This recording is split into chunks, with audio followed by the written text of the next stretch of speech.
Así que le invito a que vayamos a la palabra de Dios en este día. Vamos a ir a la palabra de Dios. Le invito a que abra conmigo en el libro de Primera de Reyes, capítulo 17 de la palabra de Dios.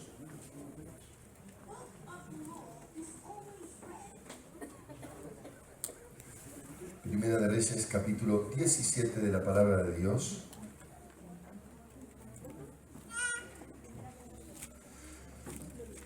Y le invito a que levante su mano al cielo y le diga: Señor, háblanos. Haga una cosa, cierre los ojos. Le voy a pedir que en pocos segundos, si hay una medida de costumbrismo, hacer todo lo que estamos haciendo, desde cantar como hemos cantado, hasta escuchar la palabra o hacer una oración. Si hay una pequeña medida de costumbrismo, otro diría, perdón por esto, hasta de hipocresía, donde hacemos lo que hacemos porque la gente está, porque estamos en este lugar. Si hay una pequeña medida, dígale: Señor, yo te ruego que erradiques, que saques de mí toda medida de religiosidad. Yo quiero ser una persona espiritual. Y te ruego que en esta noche tú me hables, que me despiertes, que me lleves a tu medida, que me lleves a tu pasión, que afines mi oído, lo abras para escuchar tu voz.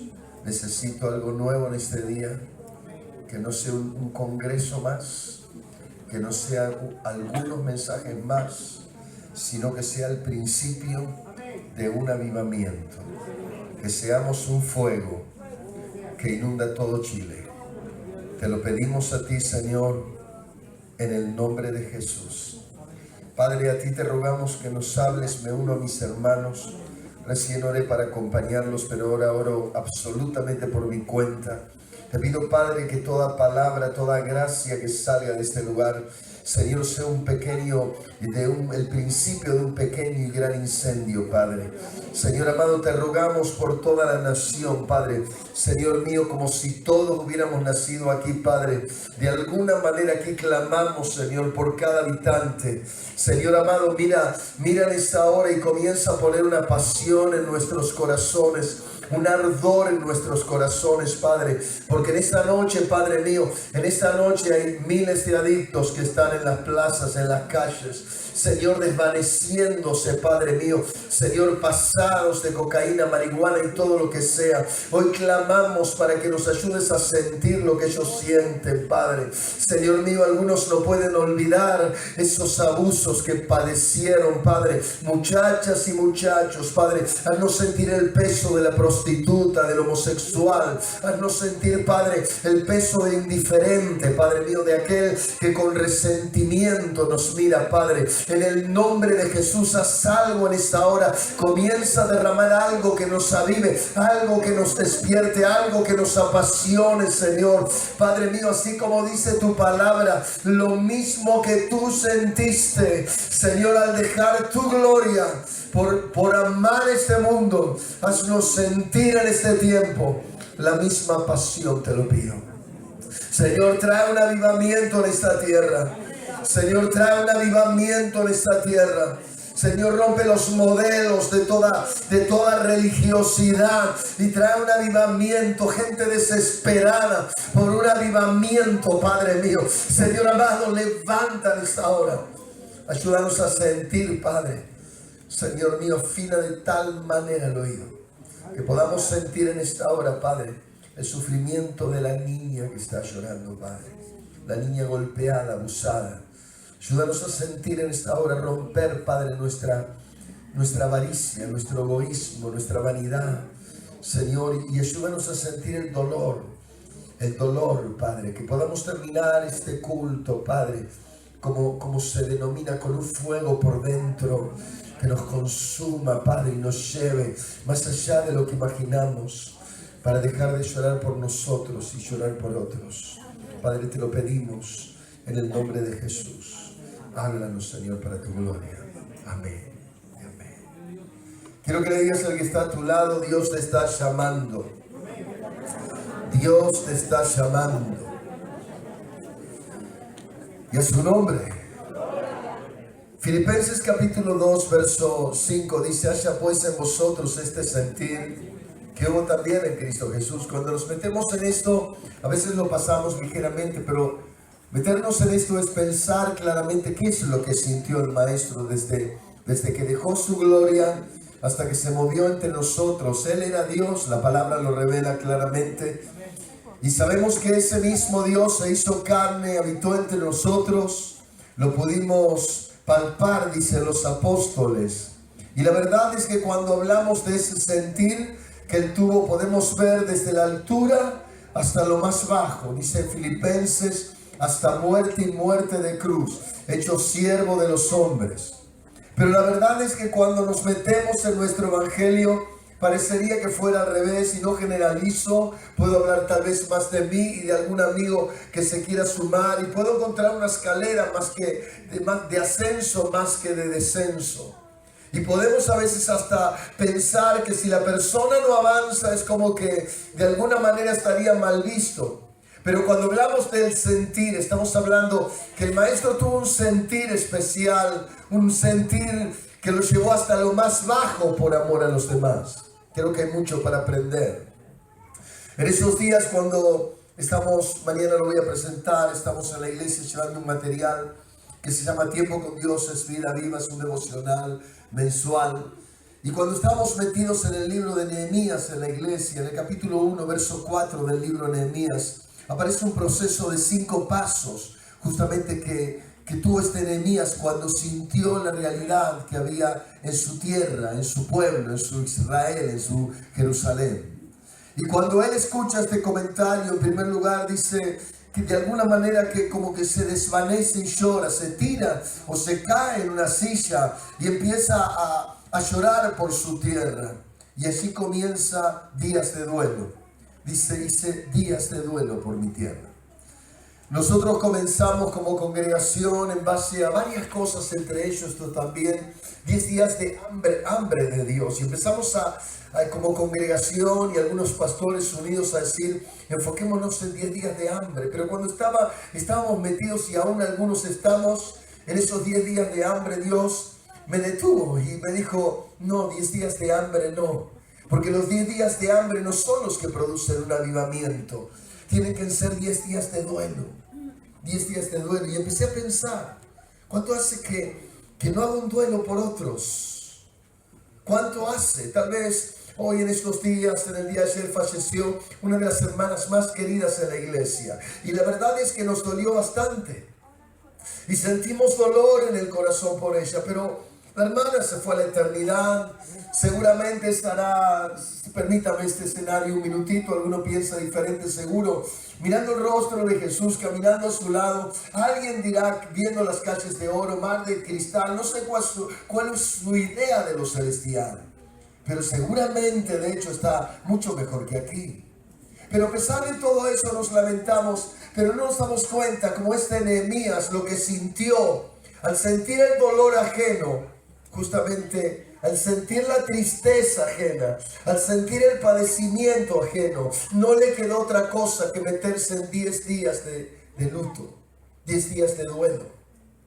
Y la verdad es que creo que lentamente, y permítame expresarme así, Dios ve que día tras día, por lo menos en mi país, y no generalizo, la iglesia cada vez se encierra más.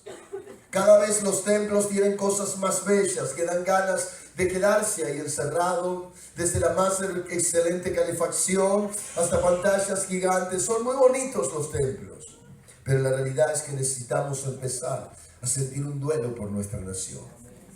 Creo que nuestra tierra, y hablo del país donde me toca vivir, creo que todo lo que pasa es porque hay tinieblas y los únicos que tienen luz es la iglesia.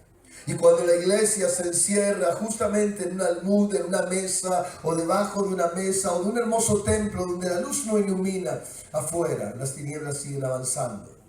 He sido parte de un hermoso despertar en Argentina. Conocí a Jesús, me entregué a Cristo pasados o cercanos a los años 80.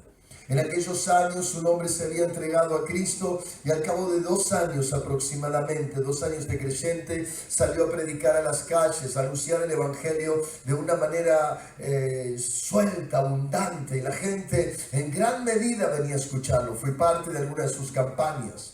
En Buenos Aires he sido parte de 3 campañas que él tuvo, una como oyente, otra como un sencillo participante y la última muy activo. La realidad es que en una de ellas tuve la oportunidad de subirme a la torre, un poquitito, unos cuantos metros, donde estaban los equipos de audio y poder ver las miles de personas. Algunos dicen 30.000, otros dicen 50.000 y algunos llegaron a decir 100.000 personas que había ahí. Un hombre que tenía entre 2 y 3 y tal vez 3,5 años de convertido. Algunos dicen que tenía cerca de 2 años cuando empezó a predicar. Un apasionado.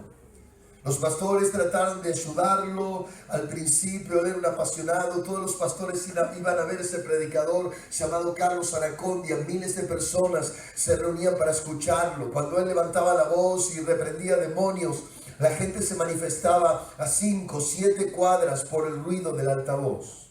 Muchísima gente era traída desde muchos metros en andas porque se manifestaban. La presencia de Dios era tremenda. Algunos declaran que cerca de 2,000 endemoniados por noches pasaban por la carpa de liberación. Un tiempo glorioso, un tiempo maravilloso. Fueron tiempos muy bonitos para mí. La verdad es que había un despertar espiritual en ese lugar, que todo el que era parte de la campaña sentía pasión por ayunar, sentía pasión por buscar más a Dios. La autoridad espiritual se notaba, y el que buscaba a Dios y ayunaba, como solía suceder en aquellos tiempos, se sentía claramente que esa persona tenía una autoridad espiritual sobre los demonios. Recuerdo escenarios en mi persona y en amigos de la gente manifestándose en los ómnibus o en algún otro tipo de vehículos donde había mucha gente, porque el Espíritu Santo se movió de una manera gloriosa en Argentina. Pero solamente bastó un hombre, porque la verdad fue fruto de un hombre. Ningún pastor fue el que aplaudió a ese predicador porque tenía todo el instituto bíblico. No conocía demasiado la palabra, no había ido al IBRP de Buenos Aires, ni tampoco el de aquí de Chile. Era una persona que no tenía demasiado conocimiento bíblico. La verdad es que a algunos pastores eso le molestó. Decían, pero ¿quién es este? Pero también nadie podía negar de que Dios estaba con él. Nadie podía negar. La gente salía con las muelas emplomadas de sus reuniones, tapándose todas las caries que tenían y con marcas sobrenaturales, palomas, cruces sobre la emplomadura en plata o en oro o en lo que fuese. Cosas sobrenaturales. Vivimos tiempos gloriosos. La verdad es que tuve el privilegio de ser parte de ese avivamiento. Tuve la gracia de meterme en eso. Pero los años pasaron y hemos tratado, dicen algunos pastores, de tratar de capacitar a este hombre, de meterlo un poco en el instituto bíblico, de que aprendiera un poco más, y la verdad que se logró de alguna forma. Y no sé si decirlo o no, pero la verdad es que algunas cosas cambiaron. Y eso que cambió, que tal vez los resultados después de la campaña no fueron los mismos. Después pasaron los años y miles de cristianos corrían a la campaña. Los incrédulos ya no venían tanto.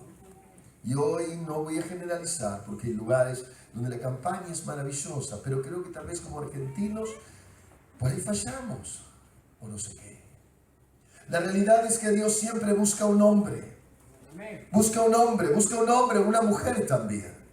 Podemos hacer memorias de una mujer que cayó en pecado, se fue con un hombre casado.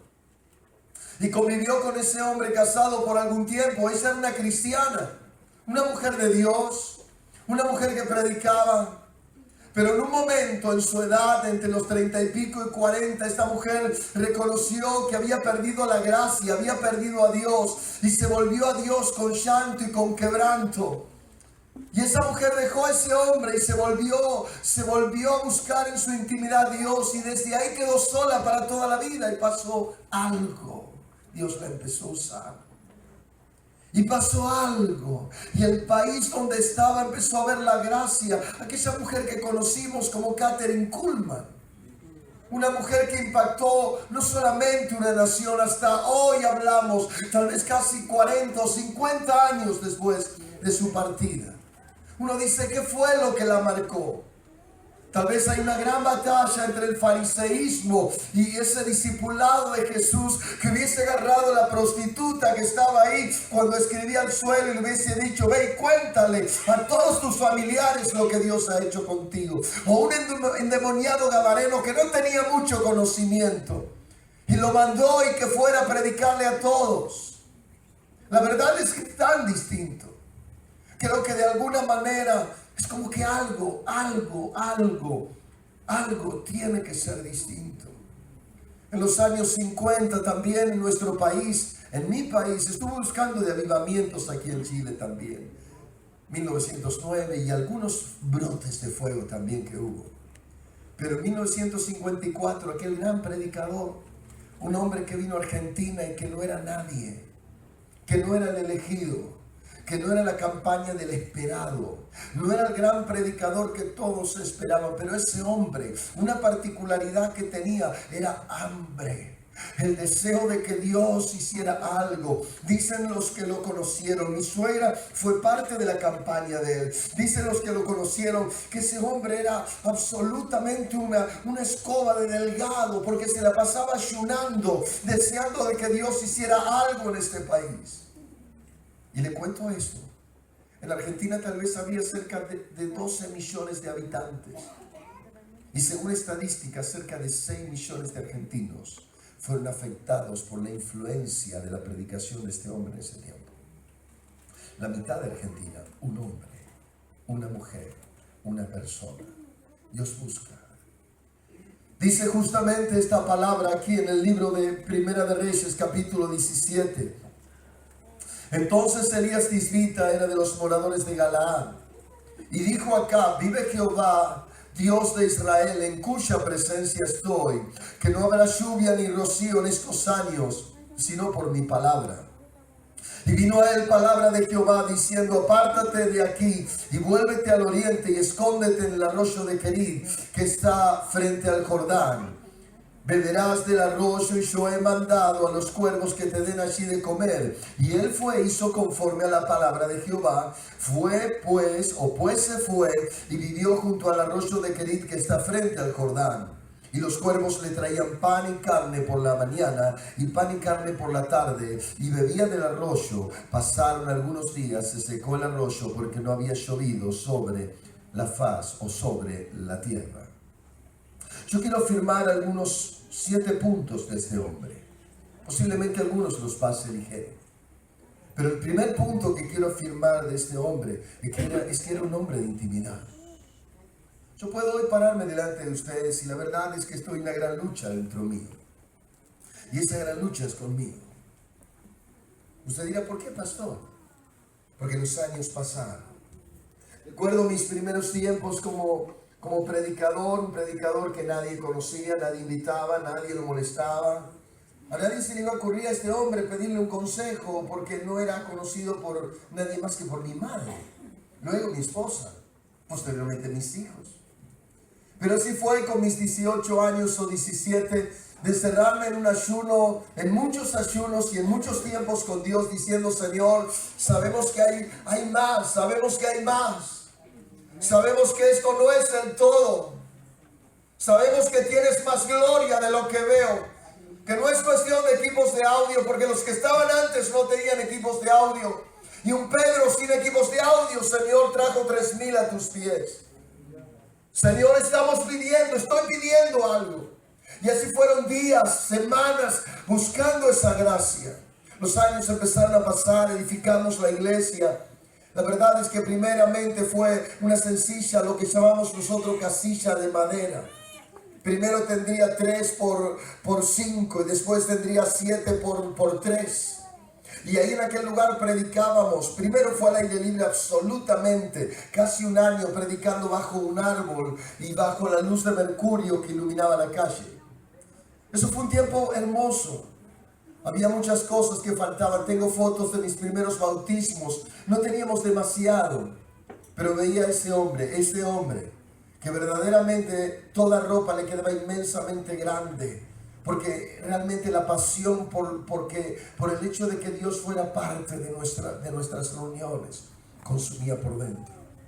Recuerdo la primera vez que estábamos en la iglesia y un hermano, no sé qué le pasó, pero aunque sí después lo descubrí, viene con una hermosa caja en su mano y dice: pastor, quiero regalarle un par de zapatos. Y me conmovió que me lo regalara, tal vez fuera de toda fecha. No era muy amado tampoco por ser un pastor nuevo para que alguien me regalara un par de zapatos y en mi cumpleaños.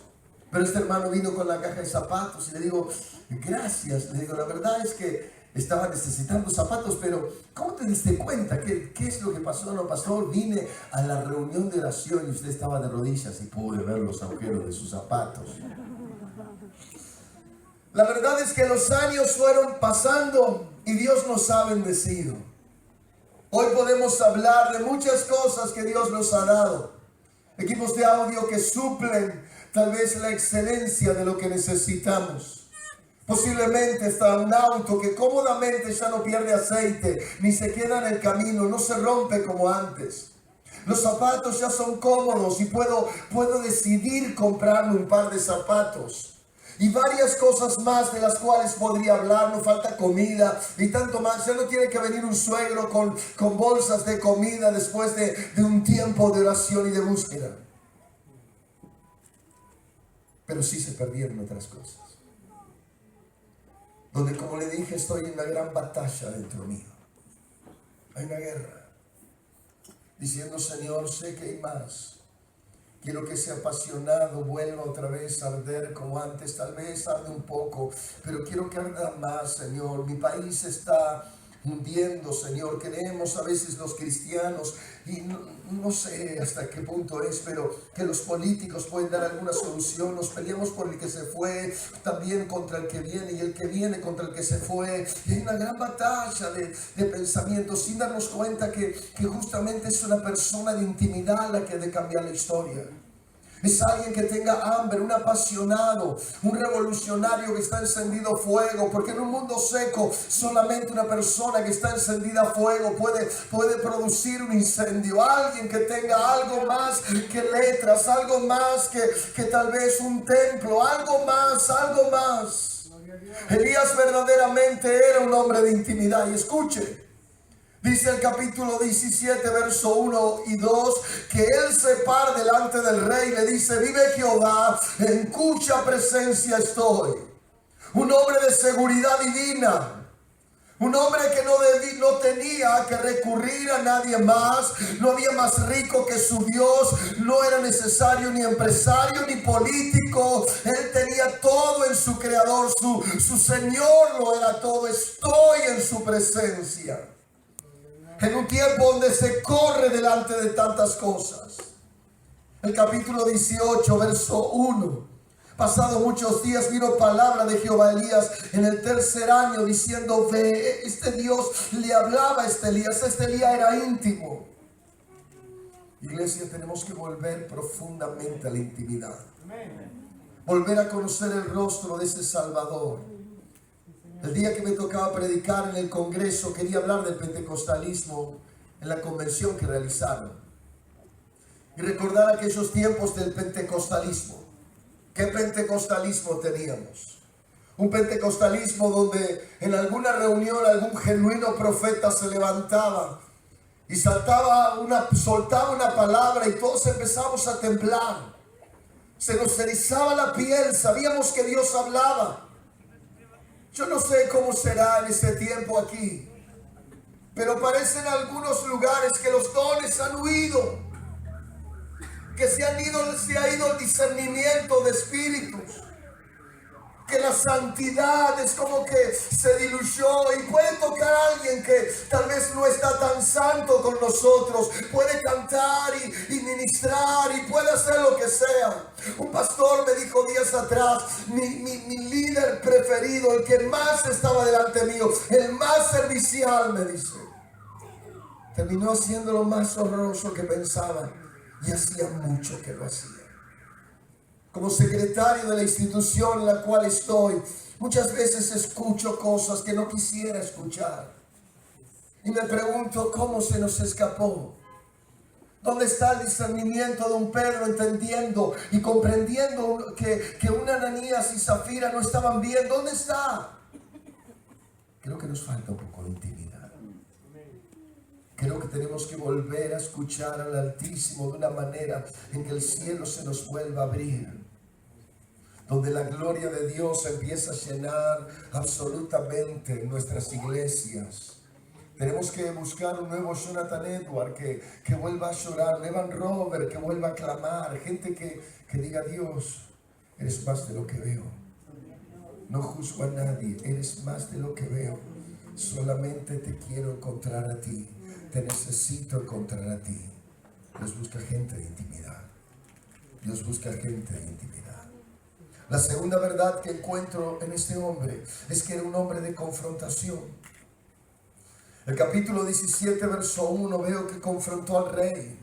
El capítulo 18, versículo 17 al 18, volvió a confrontar al rey. No soy yo, le dijo, el que le trajo este problema a la nación. 3 años y medio sin lluvia.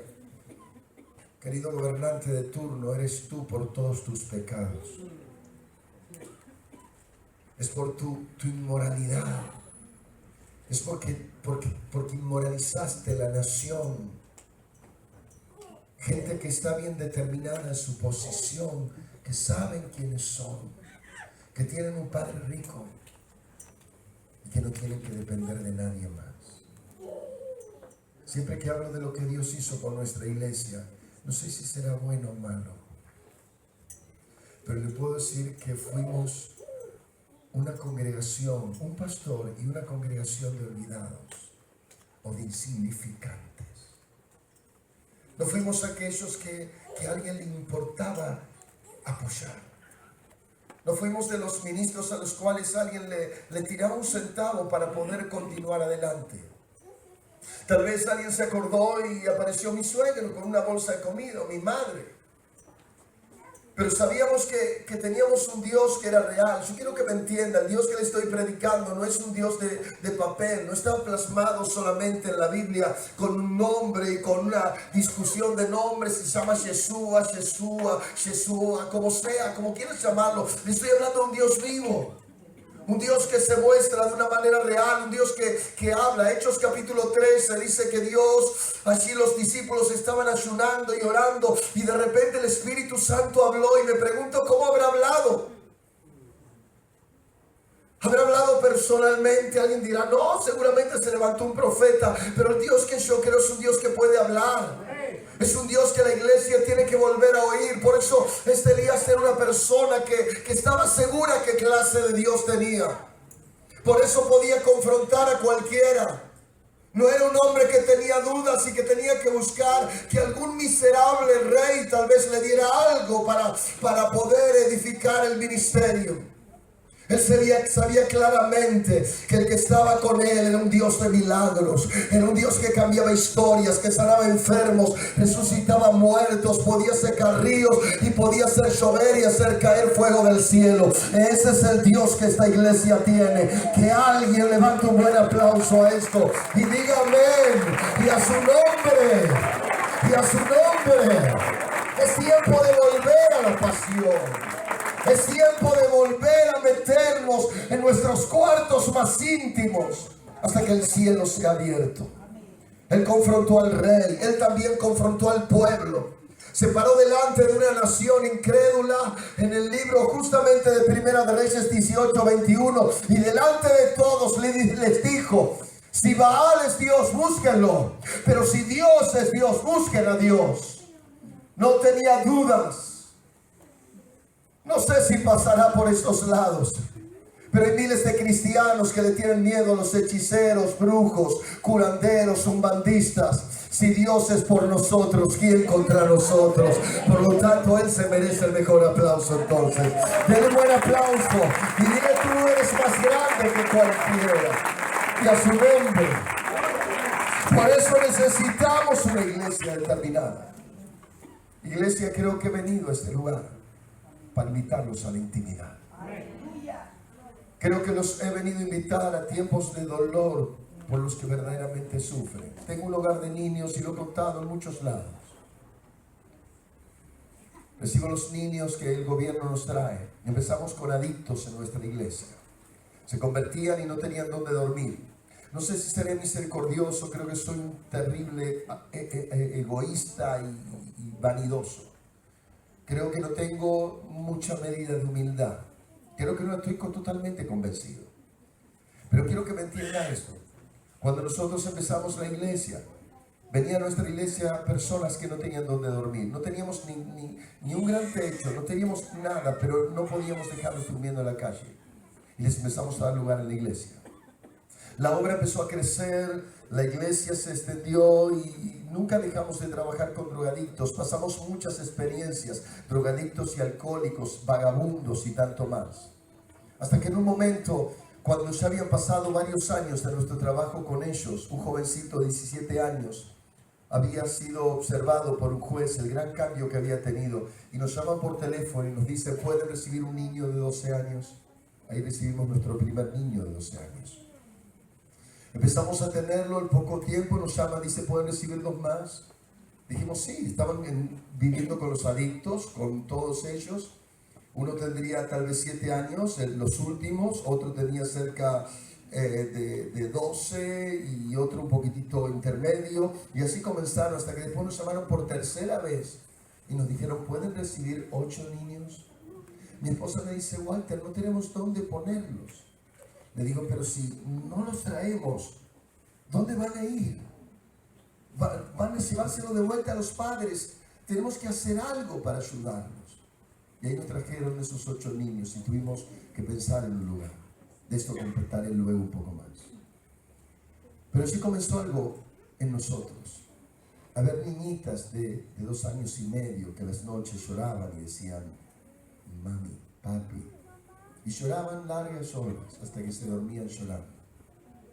Empezamos a ver una realidad que tal vez no se ve dentro de una iglesia llena de sonido y llena de buenas imágenes y como las pantallas que tenemos en mi congregación. Empezamos a ver niños que gesticulaban, acciones sexuales, movimientos como íntimos de una pareja, y tan solo tenían 2 añitos.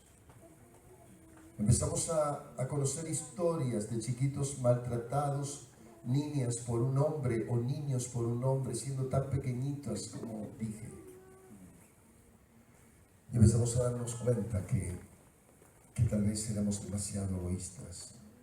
Tuvimos que volver a llorar, tuvimos que volver a decirle: Señor, cámbianos. Necesitamos gente diferente. La iglesia tiene que ser una iglesia de confrontación, una iglesia determinada que sabe qué clase de Dios tiene. En tercer lugar, una iglesia de santidad. Dice la palabra aquí lo siguiente, en el capítulo 17, verso 3 al 5, que Dios le dice a Elías: vete, apártate.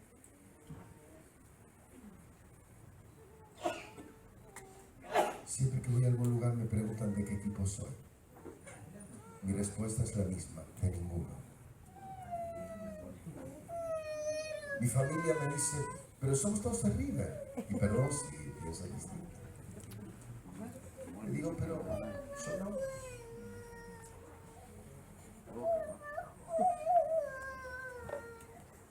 Me ha apartado muchas cosas. Considero que ni siquiera, perdón por los argentinos, no sé cuál argentino soy. Sé que nací de los cielos, que tengo una nacionalidad diferente. Por lo tanto, si gana Chile, no me afecta. No tengo que andar peleando con mi hermano porque el mío es mejor que el de él, o porque el de él es mejor que el mío. Ya no tengo. He entendido que hubo cosas en nuestra historia, hay cosas en nuestra historia que nos consumen horas, un televisor, un partido. Y quisiera preguntarle a cualquiera: que muy hermoso partido de Chile y Argentina donde gana Chile. Si usted ahora al mismo tiempo que invirtió mirando el partido. Yo quiero preguntarle eso. Lo que sé es que cuando termine el partido usted se llevará una gran alegría, pero nada más. Pero le aseguro que no va a llevarse nada de su Dios, porque no intimó con Él. La gente de santidad toma determinaciones. Dios le dijo a Elías, apártate, apártate. No puedes seguir con la misma visión que otros. No puedes estar relacionado como se relacionan ellos o hacen ellos. No puedes ser igual, debes ser distinto. Debes ser diferente. Debe haber en ti algo diferente. Ellos dependen de bienes, tú vas a depender de mí. Vete que yo te voy a sustentar. Voy a enviar cuervos que te alimenten y desde lo absurdo te voy a alimentar. Te voy a llevar a que te alimenten viudas hambrientas que no tienen nada, que están preparando todo para morir. Por eso ahí entra el cuarto punto. Él era un hombre de obediencia divina. El apartarse no era una cuestión de agrados. Me gusta apartarme cuando tengo un buen asado entre amigos.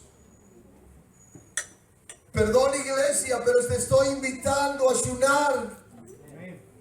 Te estoy invitando a vigilar por las noches. A que el Espíritu Santo venga a la madrugada y te llame por tu nombre y te despiertes para decirle, háblame. Elías era un hombre de intimidad. Era un hombre de absoluta obediencia al Dios que lo guiaba. Dios lo llevó en obediencia a lo desconocido. Es decir, cuando lo envía justamente hacia donde ni siquiera sabía dónde iba, le dijo, vete, yo te voy a sustentar. Eso es fe. No necesitas que alguien te llame para decirte, yo te enviaré una ofrenda. Dios es Dios. Y Él busca gente que le crea. Él busca gente apasionada, que dice amén donde me envíes. Cuando empezamos nuestra iglesia no teníamos nada. En ese momento teníamos un grupo de personas en una casa de familia. Estaba solo, mi esposa no venía mucho. Habíamos encontrado una iglesia muy bonita que nos acobijó, la iglesia del pastor Freistor, algunos habrán escuchado ese nombre. Y estuvimos así 2 años. Dios nos trató en un proceso en el cual nos mutiló, donde Dios dijo, quiero que te mueras. Tienes que morir tú, no tiene que morir nadie más. Y cuando Dios me lleva a aquella hermosa iglesia, parecía que estábamos en el cielo. Y cuando estábamos en el cielo, Dios comienza a poner una carga de que alguien tenía que estar en ese lugar donde nadie quería ir. Ese pequeño pueblo apartado, donde nadie quería ir a predicar la palabra. Y nos fuimos a una casa. Y cuando las cosas no fueron buenas, Dios dijo, es tiempo de salir. Nos fuimos a un terreno. Yo había cobrado un dinero en la empresa donde trabajaba y compré el terreno. Y empezamos a edificar la iglesia mientras cantábamos nuestros coros y teníamos nuestros cultos al aire libre. Vivíamos tiempos de mucha gracia. Los demonios se manifestaban, los vecinos salían a la puerta de sus casas para ver el gran show de liberación. Y ahí estábamos nosotros en plena fiesta espiritual. Éramos cerca de 20 y pico. En invierno los fríos son fríos allí también en Buenos Aires y nos moríamos de frío. Pero Dios estaba con nosotros. Y en veranos venía una multitud de mosquitos y nos consumía. Teníamos que movernos mucho cantando coros de avivamiento para que no nos picaran. Pero Dios estaba con nosotros. Dios así nos probó, nos moldeó. Tuvimos que ser obedientes cuando caían, parecía que venían las tormentas. Recuerdo un día que el cielo se cerró y estábamos así, no teníamos techo. Y dijimos, hacemos culto, no lo hacemos, es tiempo de Dios y lo tenemos que hacer. Y levantamos las manos y empezamos a adorar y el cielo se abrió y quedó un círculo gigante sobre nosotros. Veíamos la luna, veíamos relámpagos allá, en todos lados. Pero nosotros fuimos un culto porque Dios estaba con nosotros. Dios está en este lugar también. Y Dios tiene planes, Dios busca gente obediente. Esta noche vamos a cerrar nuestra reunión en un ratito. Qué buena noche puede ser. Seguramente algo de comida habrá en cada casa. Nos vamos a cubrir con un hermoso cobertor, frazada, llamamos allá en Buenos Aires. Tal vez la casa medianamente calefaccionada. Pero alguien dormirá en las calles. Buenos Aires es muy normal que en pleno Capital Federal usted vaya a la madrugada, como muchos jóvenes de nuestra iglesia y de otras iglesias van, en los hermosos hoteles que cerraron su estacionamiento o comercios. Hay justamente ahí una familia durmiendo, tapada con trapos, acostada arriba de cartones, porque se necesita justamente un cambio, pero no se puede dar. Los políticos no lo tienen, pero sí Dios está buscando una que haga el cambio. Dios está buscando uno. Dios está buscando uno. ¿Alguien dirá? Dios busca gente que sea obediente en toda circunstancia, obediente ante lo absurdo, enfrentándote con el fin de servirlo a una viuda que no tiene nada para darte, obediente hasta lo peligroso, ante un rey que puede matarte, pero tú sabes quién está de tu lado. Obediente ante el desafío de enfrentar una nación entera y decirle lo que tienes que decirle. Dios busca gente de obediencia. Fue un hombre protegido por Dios. Dios lo sustentó en todo y con la nada. Un hombre protegido por Dios, que Dios mandó carros de fuego, abrió mares para él. Un hombre de respaldo divino, multiplicó bienes, resucitó muertos, tuvo fuego a su favor, bendiciones del cielo, lluvias sobrenaturales y apertura de ríos. Fue un hombre de impacto público. Lo conoció el rey y lo conoció la nación.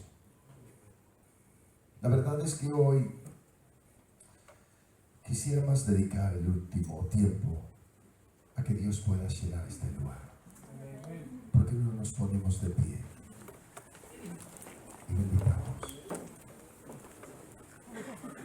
En el año 2000 aproximadamente,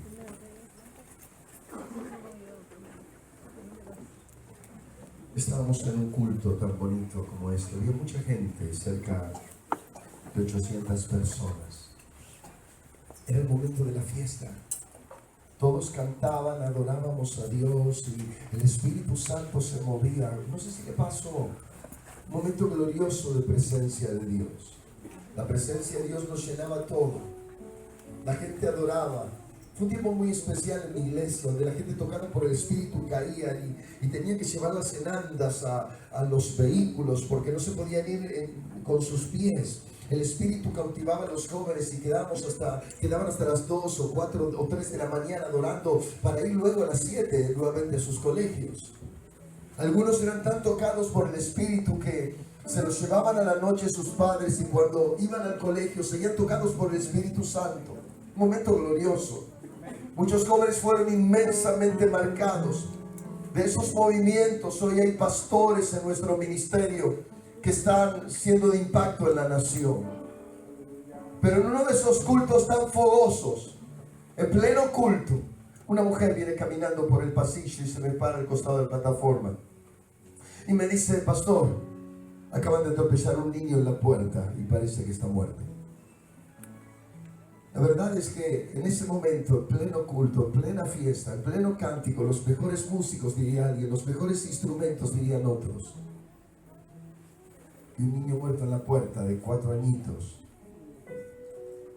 Le aseguro que toda fiesta se acaba en segundos, en menos de segundos. Es como si le dijeran a usted que en pleno culto de avivamiento se murió su hijo. Muchas veces nos envolvemos con una nebulosa de cosas que no sé cuán verdaderamente son de Dios. Creo que como cristianos nos hemos hecho almáticos, otros dirán convenientes. Hace poco estuve en un culto y luego sigo este testimonio. Y en ese culto hablé de un culto inmenso, mucha gente había en el culto. Era una iglesia principal, importante de una provincia. Y en ese momento que tenía que ir a predicar, el Señor me dice: quiero que hables de hipocresía. Y yo: ¿cómo voy a hablar de hipocresía en un culto que están esperando que hable de avivamiento? Quiero que hables de hipocresía. Y empezó a darme letra, me dijo: la hipocresía es el pecado que más Jesús combatió, más que el adulterio, más que la homosexualidad, más que el robo, la hipocresía, porque la hipocresía te hace creer que está todo bien y no está bien. La hipocresía te dice que eres espiritual, pero en realidad no lo eres. La hipocresía te dice que tienes una credencial o que te dieron un título ministerial. ¡Ah, qué grande! Parece la gran carrera del viejo Adán. Que mientras más grande te vean los demás, eres más importante. La cuestión que hablé de hipocresía en esa iglesia. Cuando termino de predicar, pasaron 300 personas al altar. Parecía que el culto había terminado y el Espíritu Santo me dice: quiero que llames a los hijos de creyentes y que les hables, porque ellos son los más decepcionados. Entonces levanto mi voz y digo: quiero llamar a los hijos de ministros, a los hijos de cristianos, a los que fueron decepcionados por nosotros, le dije, a los que nosotros les mentimos. Perdón, sé que usted no lo hizo ni nadie de aquí. A los que nosotros abusamos, diría otro. A los que nosotros condenamos injustamente. Y le aseguro, empezaron a pasar, no sé si una centena o cuántos sean, chicos llenos de aros, muchachos por todos lados. Se pusieron a llorar como niños golpeados. Algunos se tiraban de rodillas y gritaban. Se manifestaron varios. ¿Sabe por qué? Porque creo que hemos pintado nuestro templo y nuestra sinagoga y hemos dejado de alguna manera el Espíritu Santo un poco afuera. Creo que hay padres que hemos decepcionado a nuestros hijos, y me meto en la bolsa, y que hay hijos que han encontrado más divertida la calle, porque en casa tal vez se transformó en una gran casa de comentarios de la iglesia, de cuentos. Hemos hablado más de otros que de Él Altísimo.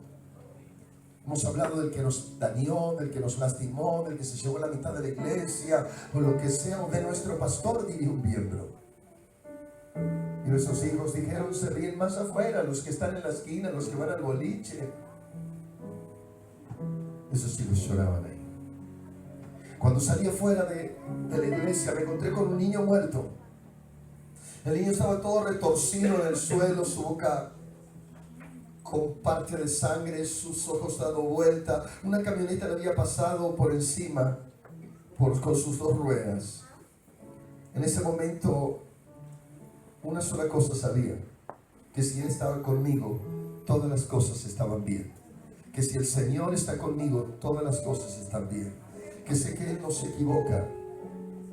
Y me acerqué a esa criatura y sin hacer una gran oración, sin reprender demonios, sin levantar una oración que decía oíme Padre, ni nada por el estilo, me arrodillo ante esa criatura y tomo su mano, su pequeñita mano la tomo, y en el momento que tomo su mano, el vientre de la criatura se infla, se baja y comienza a respirar. Justo había un doctor que había declarado su muerte, que venía a atender una anciana de la vuelta de la iglesia. La criatura fue llevada inmediatamente a un hospital a unos 10 kilómetros de la iglesia. Seguimos con el culto. Un diácono me dice: pastor, ¿cómo está todo? ¿Está todo bien? Le dije: si Dios está con nosotros, está todo bien.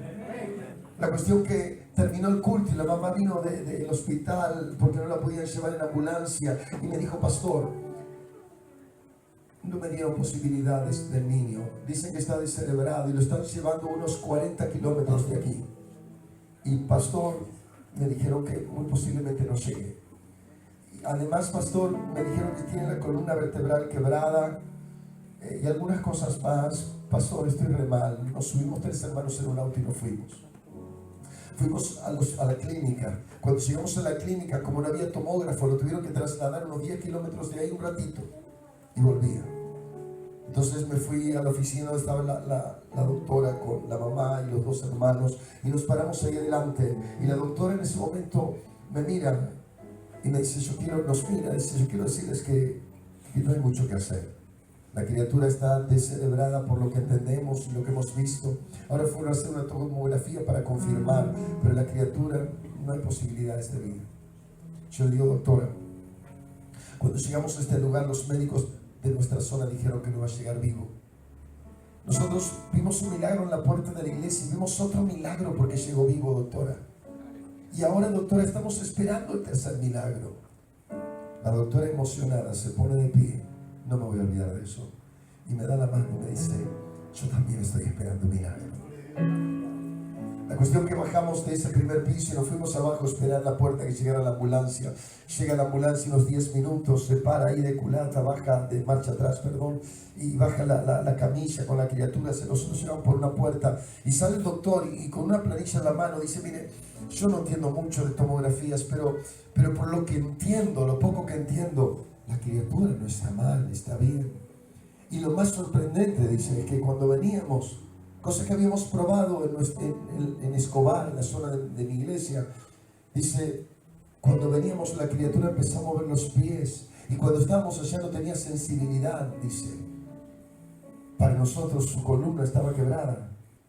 La cuestión que en los 10 días la criatura estaba corriendo, saltando en nuestra iglesia, absolutamente sano, para la gloria de su nombre. Amén. ¿Quiere dar un mejor aplauso?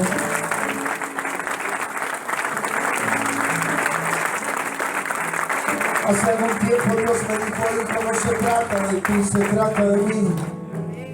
No se trata de lo hábil que seas, no se trata del buen mensaje que prepares, no se trata tampoco de la buena apariencia ni de tu capacidad humana, se trata de cuánto tienes de mí. Yo sé que Dios está buscando gente de avivamiento en este lugar. Y pastores, dice que los hay. Pastores, está todo bien. Jóvenes, ¿quién será el que más hambre tiene en este lugar para empezar a producir un avivamiento? ¿Quién será la próxima persona que diga: Señor, yo voy a prender un fuego en este lugar, en mi barrio, en mi sociedad? Tal vez sean los que vayan afuera. Quiero el próximo Carlos Anacondia. Dios quiera que sea chileno, ¿no?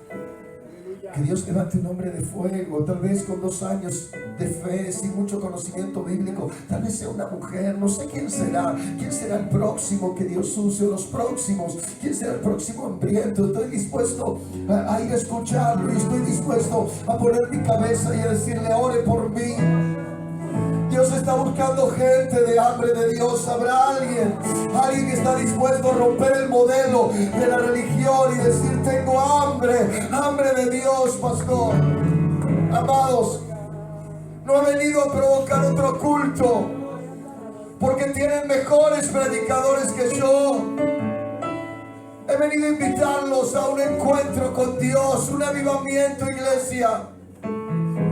He venido a invitarlos a hacer días de duelo por su Chile. He venido a invitarlos a llorar por los hambrientos, por los que padecen, por los que no tienen techo, por los abusados. ¿Habrá alguien aquí? ¿Habrá alguien aquí?